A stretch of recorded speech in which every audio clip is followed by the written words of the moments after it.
آپ کے وصال سے کچھ عرصہ پہلے نا آپ نے ایک قاصد بھیجا روم کے بادشاہ کے پاس. وہ گیا تو وہاں اس نے ایک عجیب منظر دیکھا کہ وہاں ایک حافظ قرآن نابینا آدمی قید ہے. اس کی آنکھیں موجود نہیں ہیں اور وہ چکی چلاتا ہے، آٹا پیستا ہے. اس قاصد نے اسے پوچھا تو یہاں کب سے ہے اور یہ تیرے ساتھ معاملہ کیسے ہوا؟ تو وہ کہنے لگا مجھے انہوں نے گرفتار کر لیا، پھر مجھے کہنے لگے عیسائی ہو جا. میں نے انکار کیا تو انہوں نے میری آنکھیں نکال دی.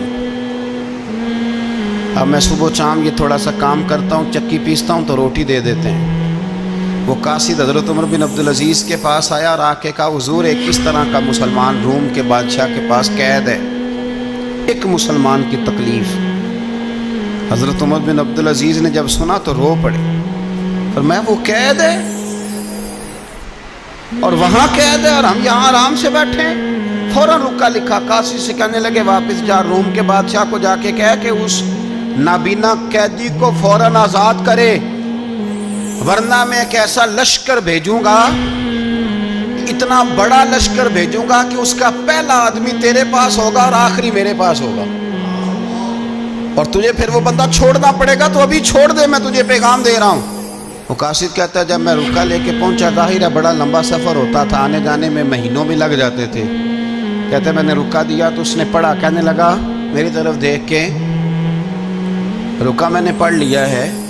علماء کو جانتے ہیں، تاجر تاجروں کو جانتے ہیں، تو بادشاہ بھی بادشاہوں کو جانتے ہیں.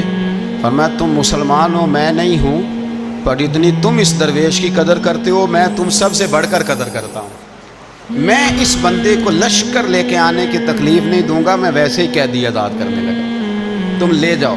کہتے ہیں مجھے چند دن وہاں رہنا پڑا، کچھ لوازمات تھے جن کے لیے رکنا پڑا. ایک دن میں شاہ روم کے دربار میں گیا تو وہ تخت سے نیچے اتر کے رو رہا تھا اور اس کی ہچکی بندھی تھی اور اس کے سینے سے آواز نکل رہی تھی. میں نے پوچھا لوگوں سے کیا ہوا؟ کہنے لگے خود ہی پوچھ لو. میں نے جا کے کہا بادشاہ کیا ہوا، کیوں رو رہے ہو؟ تو کہنے لگا آج دھرتی کا حسن اٹھ گیا ہے، آج سنگار ختم ہو گیا، آج دھرتی کا حسن اٹھ گیا. میں نے کہا کیا ہوا؟ کہنے لگے عمر بن عبدالعزیز انتقال کر گئے، تمہارا امیر چلا گیا.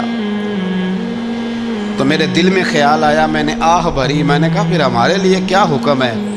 تو فرمانے لگے وہ چلتا پھرتا راہب تھا، لوگوں کے پاس کچھ نہیں ہوتا تو وہ فقیر ہوتے ہیں، پر اس کے قدموں میں تو خزانے تھے، پر وہ پھر بھی فقیر تھا.